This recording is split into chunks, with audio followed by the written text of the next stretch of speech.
আসসালামু আলাইকুম আমার সুপ্রিয় শিক্ষার্থী বন্ধুরা, আশা করি সবাই বাসায় ভালো আছো।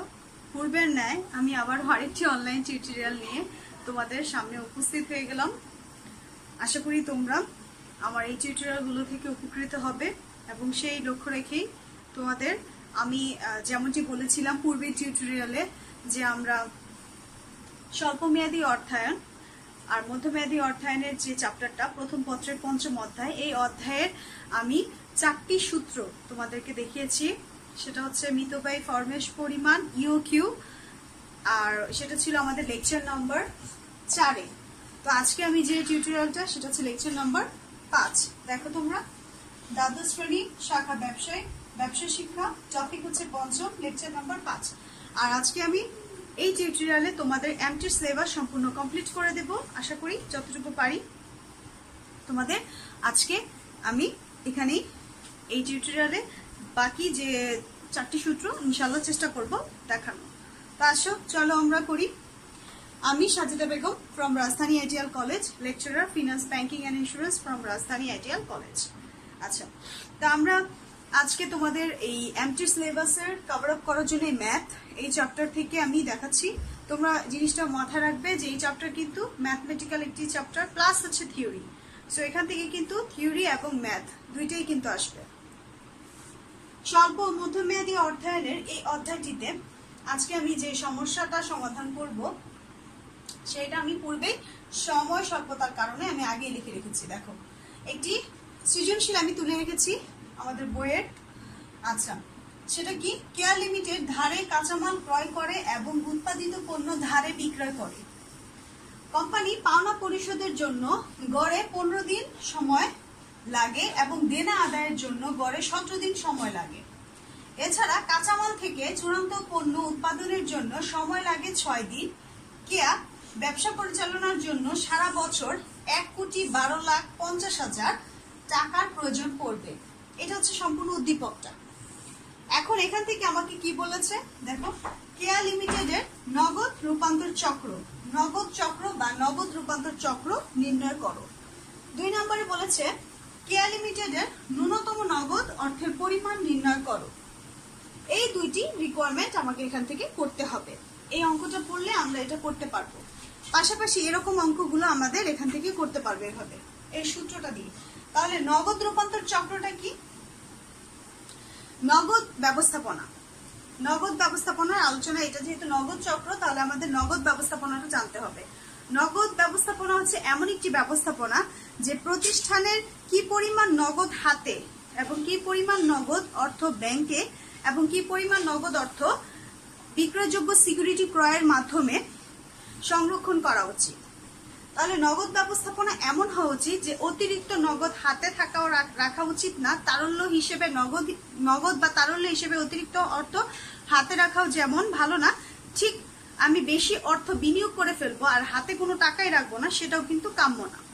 প্রতিষ্ঠানের নিত্য নৈমিত্তিক কিছু ব্যয় হয়, যেমন প্রতিষ্ঠানে কিন্তু প্রতিনিয়ত কিছু কাঁচামাল ক্রয় করতে হয়। চলতি যেহেতু আমরা স্বল্পমেয়াদী অর্থায়নে আছি, তো কাঁচামাল ক্রয় করতে হবে প্রতিনিয়ত আমাদের মজুরি দিতে হবে, বেতন দিতে হবে। যে আমাদের কর্মচারী, সেই প্রতিষ্ঠানের কর্মচারীদের বেতন, প্রতিষ্ঠানের ভাড়া, এগুলো কিন্তু চলতি ব্যয়। এই ব্যয় মেটানোর জন্য প্রতিষ্ঠানের কিন্তু পর্যাপ্ত পরিমাণ নগদ অর্থ বা তারল্য কিন্তু সংরক্ষণ করা উচিত। এই পর্যাপ্ত পরিমাণ রাখতে হবে। ঠিক অনুরূপভাবে আমি যদি সম্পূর্ণ অর্থ হাতে রেখে দেই তারল্য হিসেবে আর বিনিয়োগ না করি, তাহলে কিন্তু আমার অলস অর্থ পড়ে থাকবে, তা থেকে কিন্তু মুনাফা হবে না।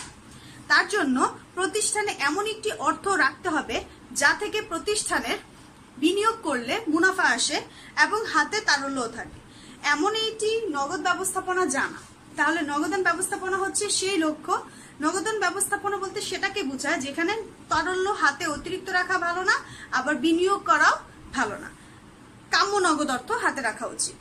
তো আজকে যে ব্যবস্থাপনাটা শিখবো সেটা হচ্ছে নগদ রূপান্তর চক্র কিভাবে নির্ণয় করে। নগদ রূপান্তর চক্র হচ্ছে যখন কোনো প্রতিষ্ঠানে নগদ রূপান্তর চক্র মানে নগদটা কতবার হাতে আসছে, তার মানে প্রতিষ্ঠানে কতবার কাঁচামাল ক্রয় করতে হয় চলতি প্রয়োজন মেটানোর জন্য কাঁচামাল। দেখো এখানে অঙ্কটা বুঝলে বুঝতে পারবে যে ধারে কাঁচামাল ক্রয়, এখানে কিন্তু কেয়া কোম্পানি করেছে, ধারে মানে বাকিতে। আবার উৎপাদিত পণ্য, কাঁচামাল যখন ধারে ক্রয় করার পরে সে সেখান থেকে উৎপাদন করে একটা পণ্য রূপান্তর করলো, এই পণ্যটা উৎপাদিত পণ্যটা সে ধারে বিক্রয় করে, তার মানে সম্পূর্ণটা কিন্তু বাকিতে, ধারে। তাহলে এই যে ধারে কাঁচামাল ক্রয় এবং ধারে বিক্রয়, এই যখন এরকম কার্য হয়, সেক্ষেত্রে আমার ধারে কাঁচামাল ক্রয় করলে আমার কি করতে হবে? পরিশোধ করতে হবে। আবার আমার পণ্য ধারে বিক্রয় করছি, সেক্ষেত্রে আমার টাকা আদায় করতে হবে। তাহলে এই ক্ষেত্রে কিন্তু আমার একবার আমি আদায় করব, আবার দিব, পরিশোধ করব। তাহলে এই কার্যটা আমার কয়বার হচ্ছে দৈনন্দিন ব্যবসায়? এটাকে বলা হয় নগদ রূপান্তর চক্র। ঠিক আছে, তা আমরা একটি সূত্রের সাহায্যে দেখব।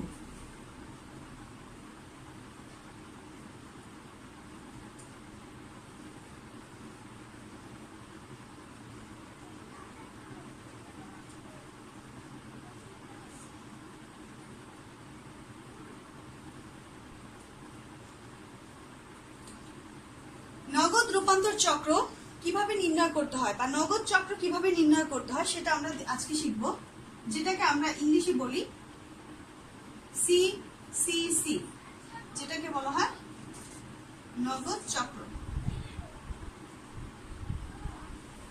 Cash conversion circle. নগদ চক্রটা সিসিসি, তাই এইটার সূত্রটা হবে triple C equals to A I plus ACP minus A PP. এই সূত্রটা হচ্ছে নগদ চক্রের সূত্র। তো এখানে এ কি আর এসিপি কি, এ পিপি কি, তা আমরা একটু লিখে নিই। এখানে এ আই, এটাকে বলা হয় অ্যাভারেজ এজ অফ ইনভেন্টরি। জায়গা নেই, আমি শুধু লিখে দিচ্ছি অ্যাভারেজ এজ অফ ইনভেন্টরি, যেটাকে বাংলায় বলা হয়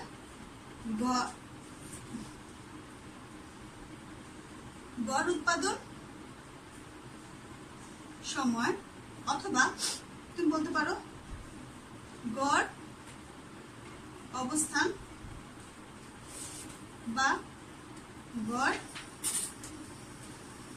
মজুদ সময়। এআই এর অর্থ হচ্ছে গড় উৎপাদন সময় অথবা গড় অবস্থান সময় অথবা গড় মজুদ সময়, যেটাই বলা থাকুক প্রশ্নে আমার এটা হবে এআই। আচ্ছা, এটা হচ্ছে এআই। এবার এসিপি হচ্ছে অ্যাভারেজ কালেকশন পিরিয়ড, গড় আদায়, কালেকশন মানে আদায় সময়, অথবা আমরা বলতে পারি গড় সংগ্রহ সময়। লাস্টেরটা হচ্ছে এপিপি, যেটাকে আমরা বলবো average payment period, average payment period, যেটাকে আমি বলতে পারি গড় পরিশোধ, গড় পরিশোধ সময়। এই হচ্ছে আমার সূত্র ব্যাখ্যা। তো আমরা যদি এই সূত্রের ব্যাখ্যা থেকে যদি বুঝতে পারি, তাহলে আমরা এখান থেকে একটি অঙ্ক করব নগদ চক্র। তার সাথে আমরা করি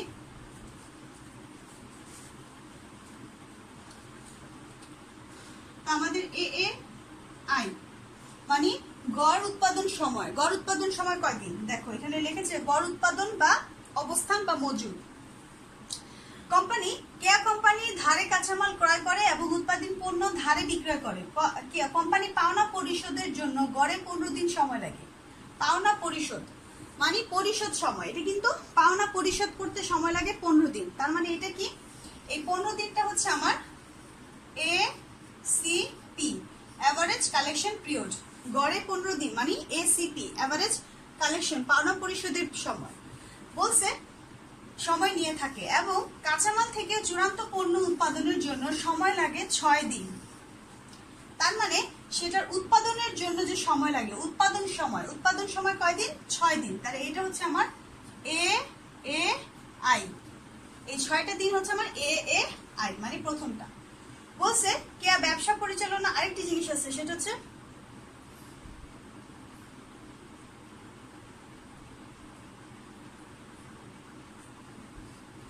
অ্যাভারেজ পেমেন্ট পিরিয়ড। আরেকটি আরেকটি জিনিস আছে, সেটা হচ্ছে আমাদের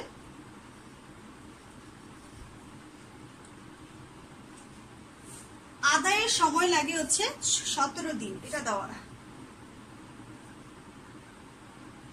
এই যে দেখো, একটু দেখাটা একটু দেখতে ভুল হয়ে গিয়েছে। দেখো, কোম্পানি পাওনা পরিশোধের সময় লাগে পাওনা পরিশোধের সময় লাগে হচ্ছে এই 15 দিন। 15 দিন হচ্ছে পাওনা পরিশোধের সময়, যেটাকে আমরা বলবো ACP। এবং দেনা আদায়ের জন্য সময় লাগে, মানে সেটা আদায় সময়। আদায় সময় মানে হচ্ছে আমরা জানি অ্যাভারেজ কালেকশন পিরিয়ড। পাওনা পরিশোধের সময় মানে APP, এটা হচ্ছে APP, আর এটা হচ্ছে 17 দিনটা হচ্ছে দেনা আদায়, ACP। অঙ্কটা দেখো সবাই, যে তোমাদের কোম্পানি কিন্তু 3টা সময় দেওয়া থাকবে এখানে। একটা হচ্ছে গড় উৎপাদন সময়, একটা হচ্ছে আদায় সময়, আর একটা হচ্ছে পরিশোধ সময়। তো আমাদের গড় উৎপাদন সময় মানে আমাদের যে উৎপাদন করতে যে সময় লাগে, উৎপাদন সময় হচ্ছে 6 দিন। তাহলে 6 দিন যোগ আমাদের সেই উৎপাদিত সময়টা লাগলো 6 দিন, কিন্তু সেটা আমার যদি আমি সেটা আদায় করি, দেনা আদায় করব, যদি আমি কাঁচামাল বিক্রি করি ধারে, উৎপাদিত পণ্য ধারে বিক্রি করি, সেটা আদায় করতে আমার কয়দিন সময় লাগে? 17 দিন। তাহলে আমার ACP কালেকশন পিরিয়ড হচ্ছে 17 দিন, মাইনাস আমার সেই পাওনা পরিশোধ করতে সময় লাগে 15 দিন। এই হচ্ছে আমার সম্পূর্ণ ইনফরমেশন দেওয়া। এখন আমি এখান থেকে বসিয়ে দেব। দেখো, average age of inventory plus average collection period minus APP মানে অ্যাভারেজ পেমেন্ট পিরিয়ড। উৎপাদন সময় যোগ আদায় সময় মাইনাস পরিশোধ সময়। পণ্য উৎপাদন করতে সময় লাগে 6 দিন, এই যে উৎপাদনের জন্য 6 দিন, আর পণ্য আদায় করতে, আমি যে টাকা বা উৎপাদিত পণ্য যখন আমি ধারে বিক্রয় করি, সেটা আদায় করতে আমার সময় লাগে 17 দিন, যেটা এখানে দেওয়া আছে। দেখো, আদায় দেনা আদায়ের জন্য সময় লাগে 17 দিন। আর সে আদায় তো করবো, কিন্তু আমি যে কাঁচামালটা বাকিতে কিনেছিলাম সেটা তো পরিশোধ করতে হবে, সেটা পরিশোধ করতে আমার সময় লাগে 15 দিন। দেখো, এখানে সুন্দর করে বলা দেওয়া আছে, পাওনা পরিশোধের সময় 15 দিন।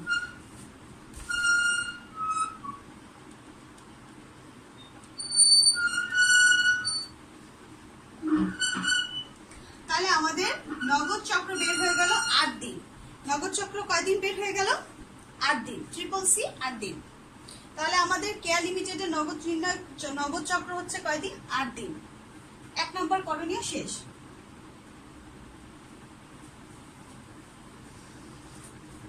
এবার আমরা আসবো, আমাদের 1 নম্বরটা শেষ হয়ে গেল। 2 নম্বরটা কি বলেছে? কেয়া কোম্পানি লিমিটেডের ন্যূনতম নগদ অর্থের পরিমাণ নির্ণয় করো। তাহলে 2 নাম্বার করণীয় 2-তে কি বলেছে? ন্যূনতম নগদ অর্থের পরিমাণ।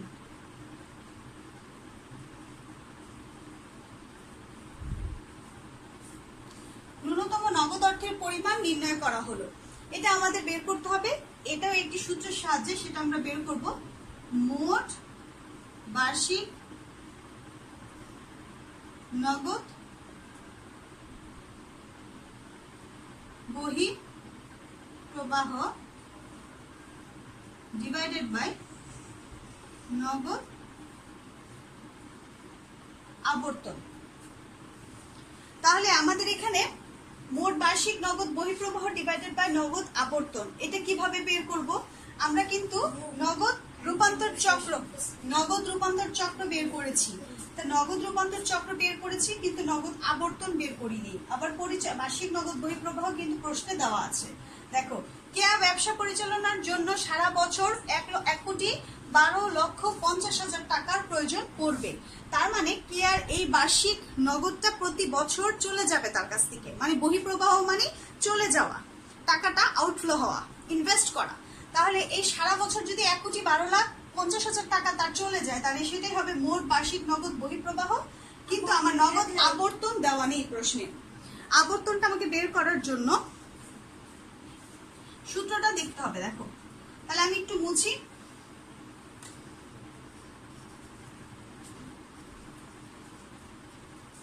নগদ আবর্তনের সূত্রটা হচ্ছে 360 ডিভাইডেড বাই ট্রিপল সি।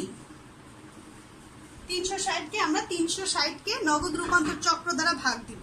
তাহলে আমাদের 360 সূত্রের আর ট্রিপল সি কত বের করলাম? নগদ রূপান্তর চক্র আমরা কত বের করেছি? 8 দিন না? তাহলে এটা 8 দিন দিয়ে ভাগ দিই।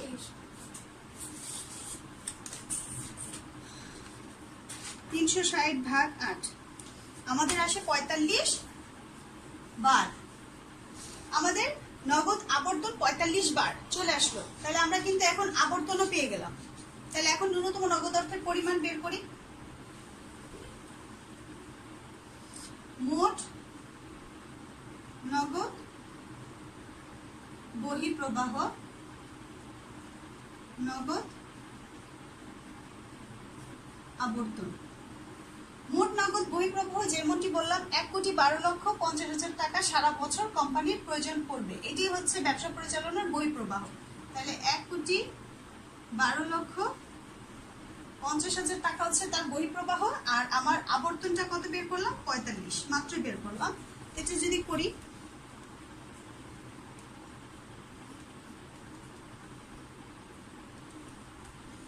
আমার আসে হচ্ছে 2,50,000।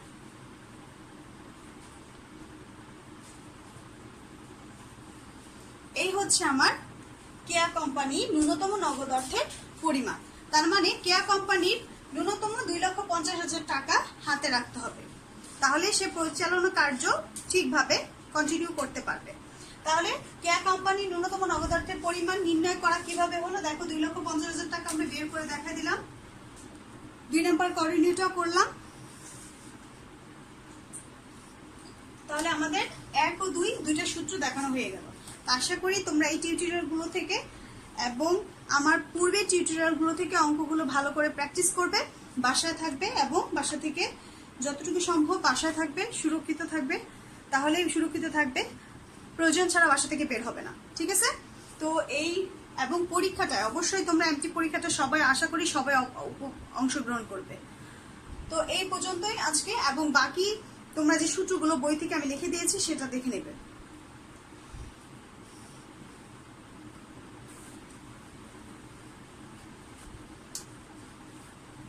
তো তোমরা এই পর্যন্তই আজকে। ঠিক আছে? সবাই ভালো থাকো। আসসালামু আলাইকুম।